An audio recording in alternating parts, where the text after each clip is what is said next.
Egunon, queridos patitos. Miguel Herrero y Rodríguez de Miñón, en Memorias de Estío. Cierto es que es un libro de 1993, con lo cual ya han pasado 31 años. 31. Y evidentemente el tiempo pasa para todos, también para la literatura, para los libros, a pesar de que es importante porque tiene dos fases. Dos fases relevantes respecto de la biografía de Miguel Herrero y que tiene ciertamente su interés dado que como el libro Dos familias vascas de Ana Sagasti y Ercoreka, cuando lo sacaron en el año 2004, tiene importancia debido al contexto en el que en 2003-2004 se publicaban. Por lo tanto, no solamente es la biografía de Areilza Aznar, sino también el contexto en el que se publica la obra. Aquí tendríamos también dos contextos, no dos familias, dos momentos en la vida de Miguel Herrero de Miñón y posteriormente la retrospectiva desde el momento en el que se publica, que es 1993, y la situación política en la que está el Estado español. Es un libro, por lo tanto, que tiene su interés a la hora de comprender a la figura, uno de los 7 padres de la Constitución, formalmente, cara a la galería, a pesar de que, como recordaremos, no es tan así, tan puro. El tema del relato, a la hora de establecer la conexión con lo que la posteridad va a asumir como el canon que ocurre en los superhéroes y en ciertas películas. Este libro, por lo tanto, que tiene casi 400 páginas, introduce algunos elementos, sobre todo para aquellos que no conozcan nada del tema, de la época, les puede servir de manera introductoria, a pesar de que tiene ciertos sesgos personales. ¿Y cuáles son los sesgos personales? Pues evidentemente poner en protagonismo a un tal Miguel Herrero y Rodríguez de Miñón frente a otros protagonistas de la transición, por ejemplo, Torcuato Fernández Miranda, Adolfo Suárez, incluso el propio rey, don Juan Carlos, de Borbón y Borbón. Es por tanto un libro que hay que coger con suficientes pinzas y en cierta medida también estaría bien que el lector conociera previamente algo del periodo histórico y que conociera los personajes porque evidentemente tienen un cierto ego. Ya sea Adolfo Suárez o ya sea Manuel Fraga Iribarne, los dos jefes que pudo tener políticamente hablando. Porque, en primer término, evidentemente está la salida de la dictadura, lo que se llama la postrimería del franquismo, el tardofranquismo, de los años 70, en el que entra como gabinete técnico de un ministerio, el de Justicia, para ir preparando lo que acabaría siendo la transición en ese arquitecto como fue Torcuato Fernández Miranda, porque si Franco muere el día 20 de noviembre de 1975, el día 27 tenía que ampliarse y Valcárcel tenía todas las papeletas para ampliar el mandato para la presidencia de Cortes franquistas y del Consejo de Estado, que al final, al estar la muerte 7 días antes, hubo un cambio, porque no se pudo hacer la ampliación y entra como presidente del Consejo de Estado Torcuato Fernández Miranda, que luego no quiso ser primer ministro y lo hizo en primer término Carlos Arias Navarro y posteriormente el futuro duque de Suárez, que ya había sido ministro secretario general del movimiento y director de Radio y Televisión Española, como la gente creo que más o menos sabrá. Y la idea que flotaba en aquel momento no se trasluce con lo que realmente sucedía entre bambalinas, como acabó siendo la situación de ir de la ley a la ley, la octava ley fundamental del reino, porque... Y es curioso, porque a semejanza de lo que ocurre en Israel, al no tener una constitución, porque en el momento inicial, evidentemente, había una situación bélica, que es el caso de Israel, la situación de la guerra de independencia, y en el caso del Estado español, la situación de la guerra civil, y posteriormente la conexión con la guerra mundial, en momentos de zozobra, de que es el tema de la División Azul, tenemos conversatorio 250 con Carlos Caballero Jurado. Es por lo tanto un momento de dificultad en el que es imposible ponerse como un acuerdo, aun incluso dentro de las familias del régimen, para constituir una constitución, valga la redundancia tal vez. Y luego se va parcheando con leyes orgánicas fundamentales que van por aquí y por allá y se acaban constituyendo 7, desde la ley del trabajo, del foro del trabajo, la ley de sucesión, la ley de Estado, que son 7 que van configurando. Y claro, ese era un corpus jurídico de el esquema del Estado del 18 de julio, pero para construir algo nuevo había que arramblar todo eso para construir una democracia liberal, a semejanza de lo que ocurría en Europa Occidental, en Norteamérica. ¿Cómo se hacía eso? Más allá de la vocación que los protagonistas pudieran tener, ¿cómo se hacía jurídicamente? Y este es el vector que utiliza en su biografía el señor Miguel Herrero Rodríguez Miñón, entrando precisamente como gabinete técnico del Ministerio de Justicia, y a partir de ahí enfilar para la construcción de esa ley de la reforma política que se llevó al referéndum en 1976, y a través de eso, de la autoinmolación de las Cortes franquistas, aprobando esa ley, entra en funcionamiento el proyecto de Asamblea Constituyente, como era la primera elección a Cortes, como fue la de 1977, y a partir de ahí tenemos esa vinculación con el hecho de tener una ponencia constitucional dentro de la comisión correspondiente y un grupo selecto que podían ser 5, pero tal vez deberían haber sido 9, pero fueron 7. Digo que podían haber sido 5, 7, 9, porque en principio se preveía a 5 o 9. ¿Por qué 5? Bueno, pues vete a saber por qué. ¿Pero por qué 9? Porque UCD necesitaba 3, aunque 3 corresponde más o menos a esa cuasi mayoría absoluta en el reparto del propio Congreso, el hemiciclo de los 350 diputados. 3 de 7 corresponde un baremo bastante aproximado, pero no solamente era por eso, sino porque necesitaban dentro de las familias de la UCD, necesitaban 3 representantes por las 3 familias principales, que es algo que Herrero de Miñón traslada. Y que su propia biografía establece, cuando uno la lee, la idea de que tenía un alma libre y no estaba muy apegado al hecho de ser rigorista en el respeto del liderazgo, y no en un liderazgo unívoco, sino más colectivo.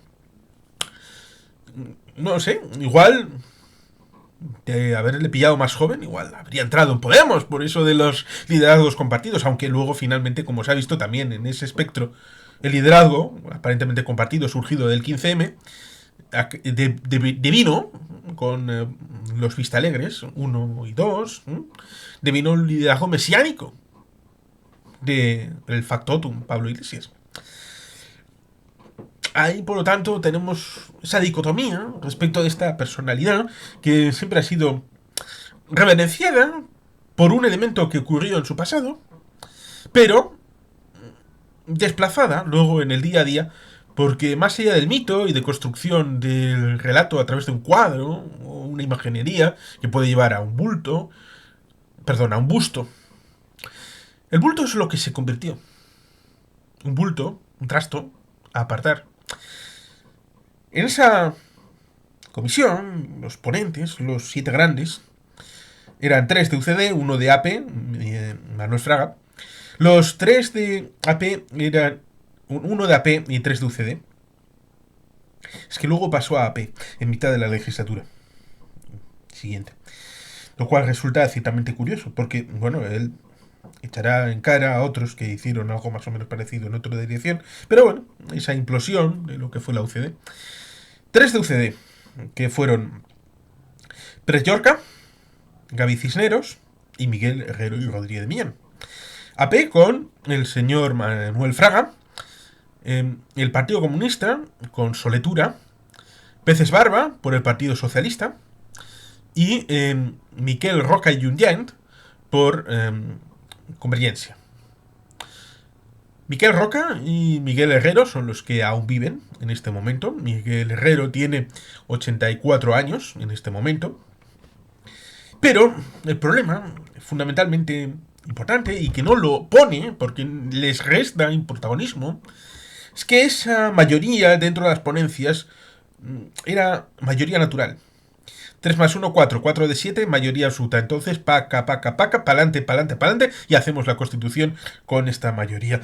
Problema, pues que el siglo XIX español es muy traicionero, y lo comentamos varias veces, creo recordar con Daniel Aquilue, en un conversatorio largamente esperado y que finalmente se produjo, sobre el XIX español, en donde las constituciones se hacían como churros.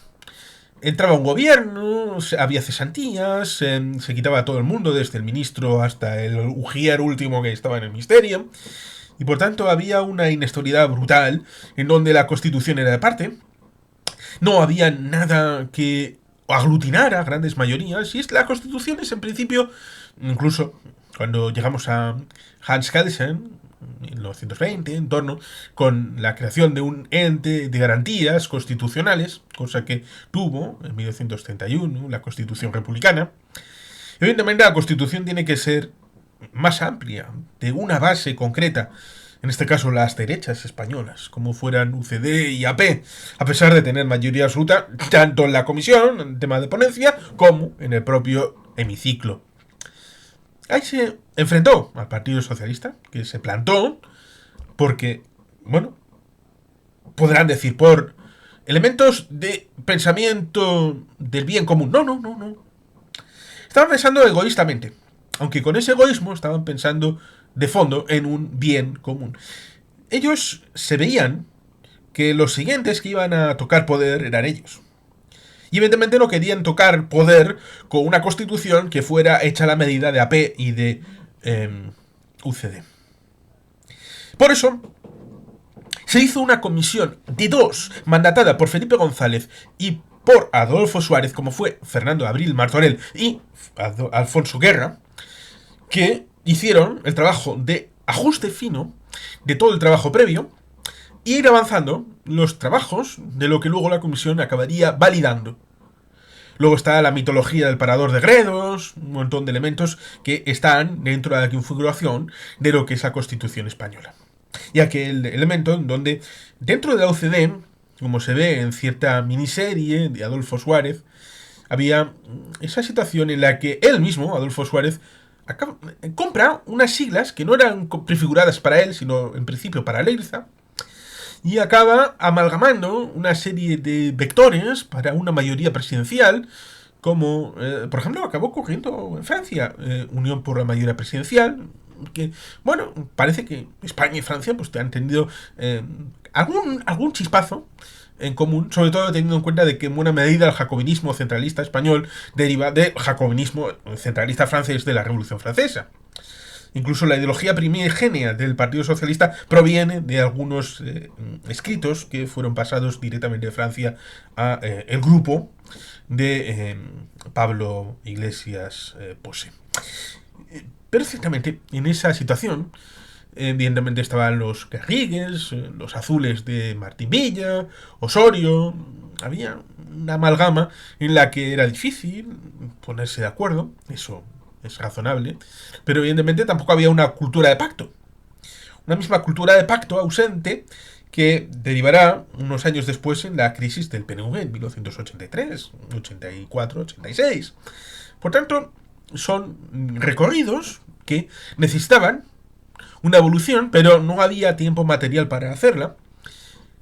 Miguel Herrero acabará convirtiéndose en portavoz del grupo parlamentario de UCD, y los choques, antes, durante y después de la creación de la Constitución, pues estaban ahí hasta el punto de lo que se produce el 29 de enero de 1981, la dimisión de Suárez, luego Leopoldo Calvo Sotelo, con esos 2 años, y el adelanto sorpresivo de las elecciones el día 27 de agosto de 1982, cuando todavía podía quedar un año más, pero era viable ese año más, porque las elecciones fueron en 1979, 4 años.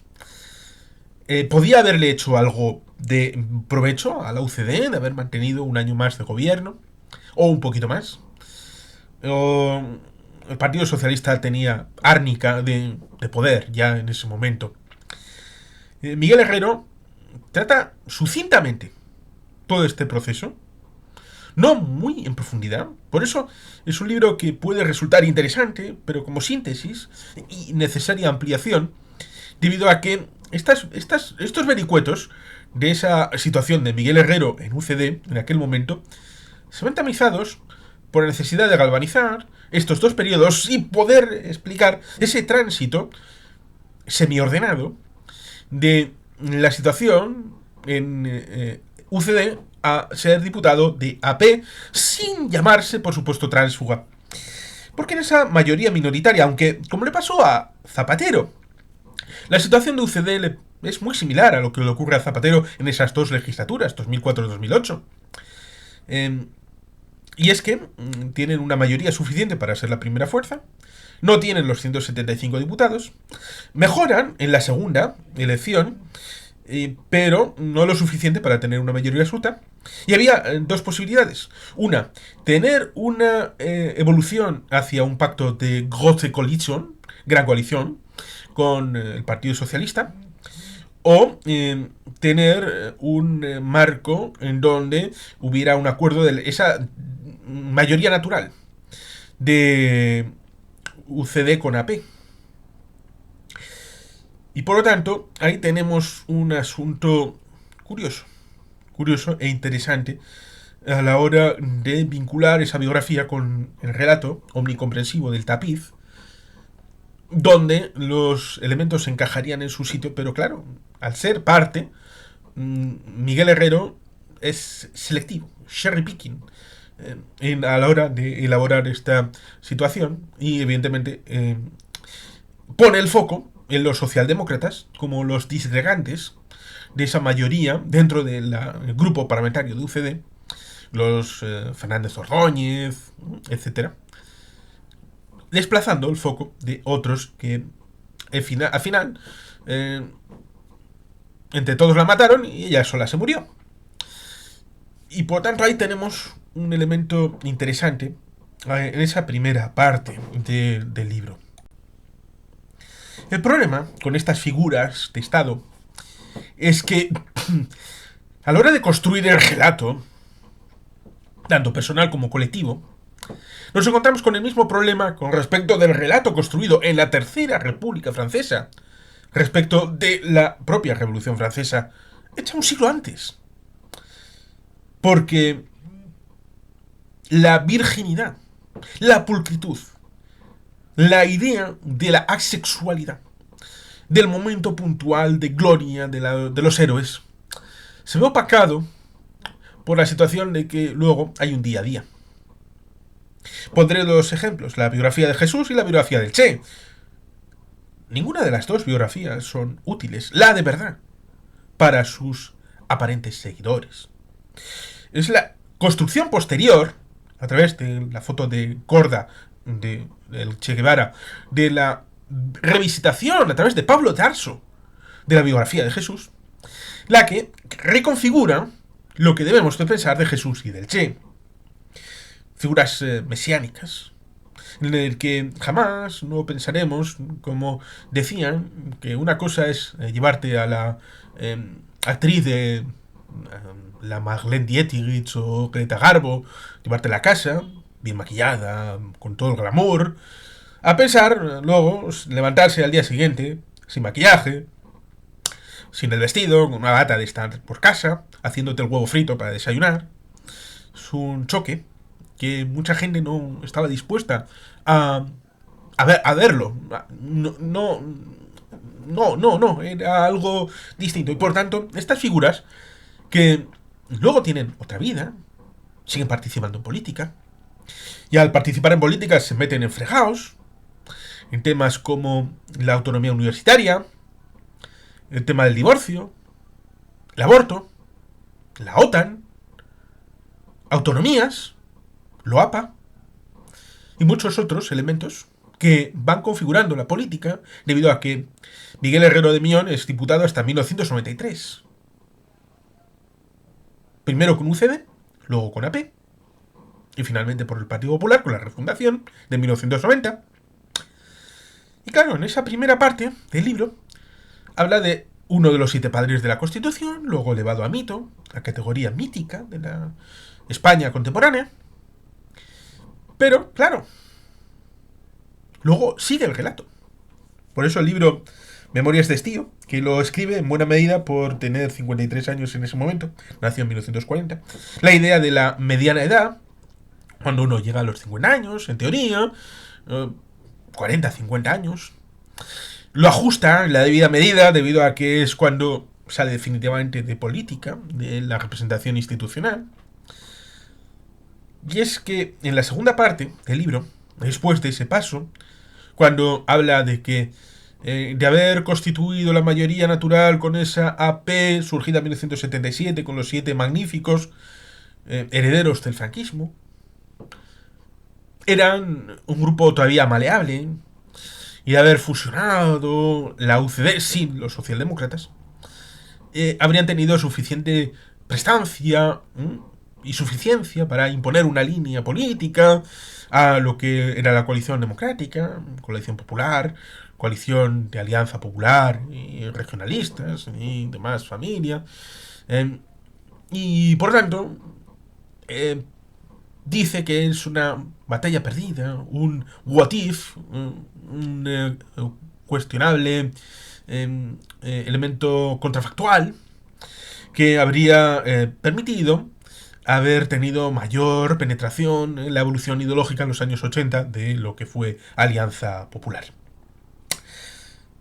Él entra como diputado y luego acaba promovido dentro de Alianza Popular a entrar en las listas siguientes, supongo que por esa prestancia de ser uno de los padres de la Constitución, junto con Manuel Fraga, que evidentemente trataba de recuperar para su espectro político una mayoría natural a través de la descomposición de UCD y la incorporación de lo que Manuel Fraga ya tenía en la cabeza, de lo que había sido Cánovas y Sagasta, y lo que eran los Whigs y los Tories, y luego serán laboristas y Tories, la dualidad del modelo parlamentarista británico, con 2 partidos turnándose en el poder, el llamado turismo en el caso de España, y que evidentemente ese iba a ser el papel de un centro izquierda, Partido Socialista, y de un centro derecha, que ya no sería UCD,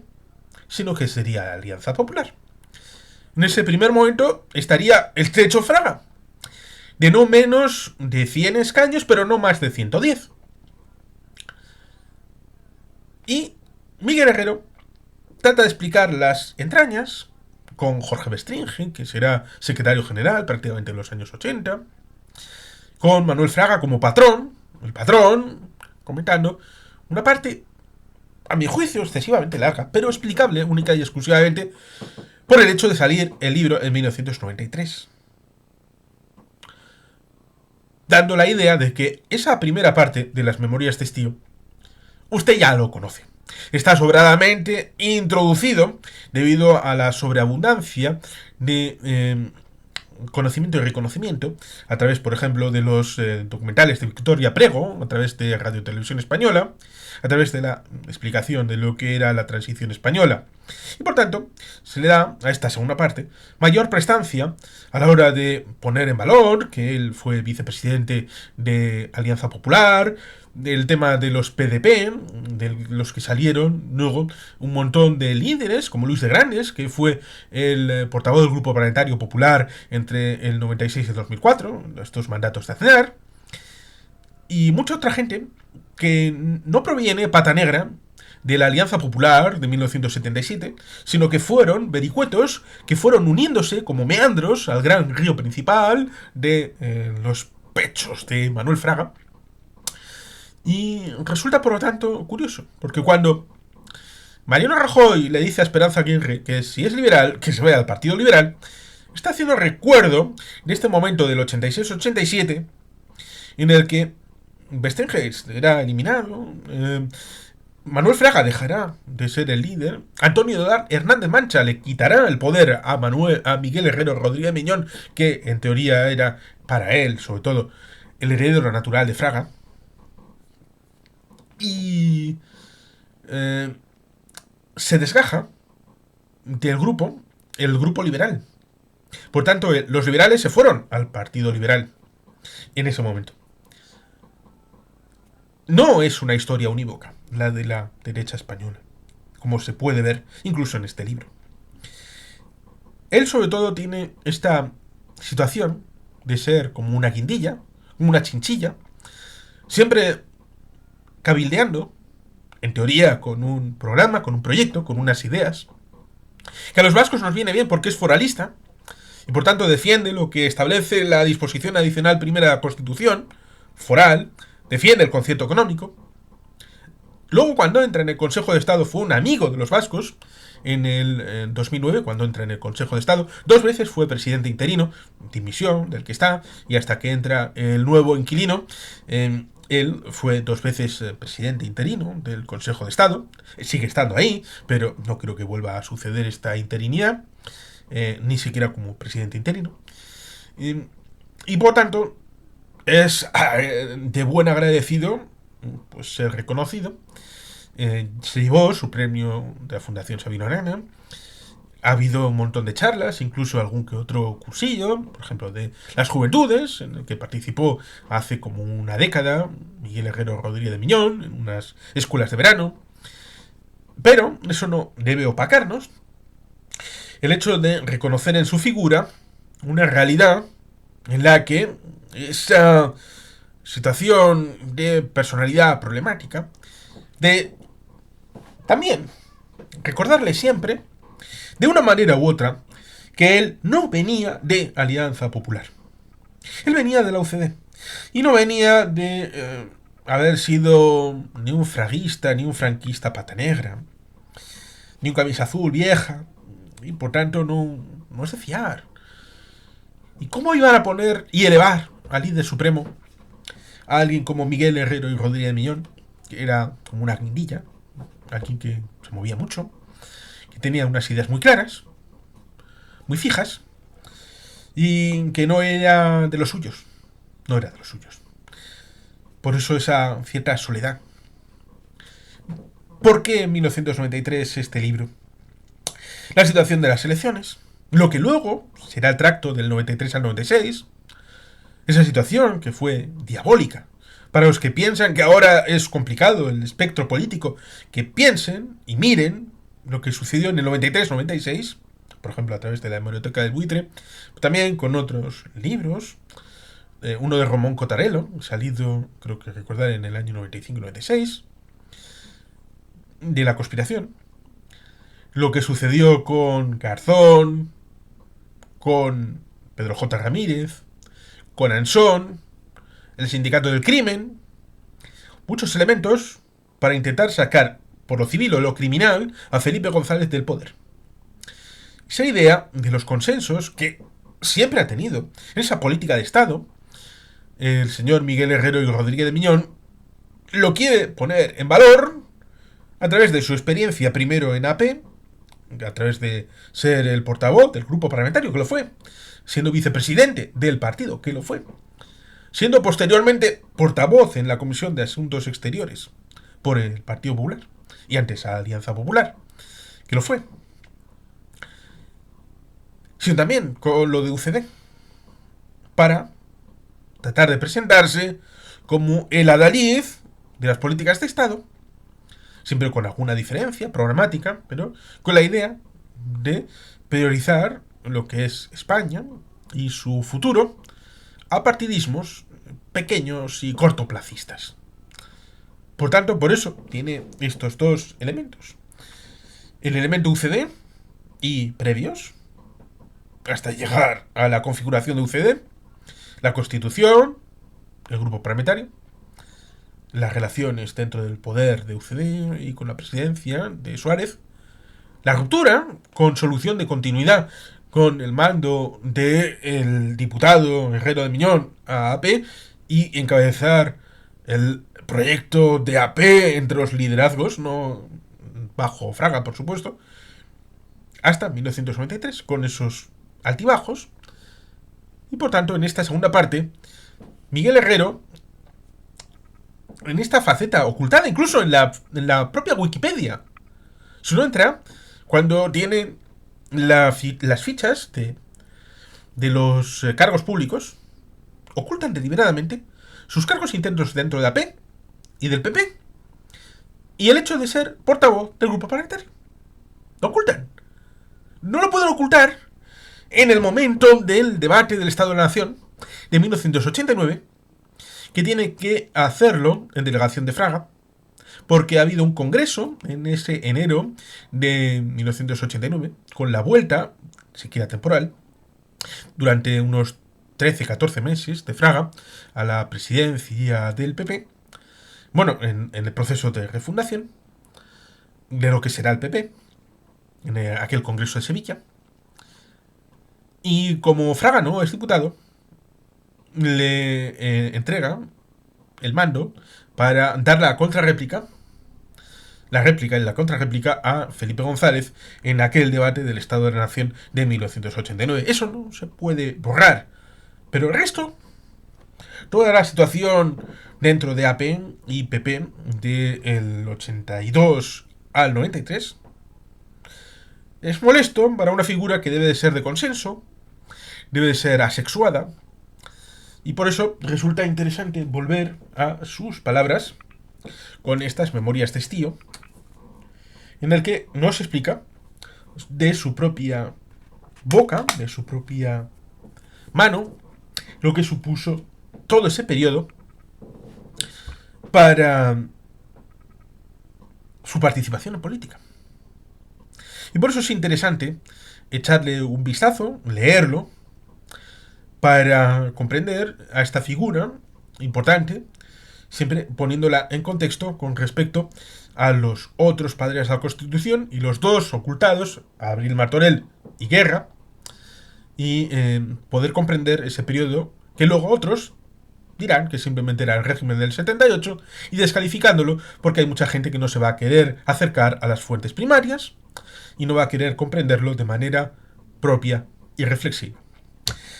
Bueno, sin más, queridos patitos, es que ricasco, agur, berobat, Betty Helpien.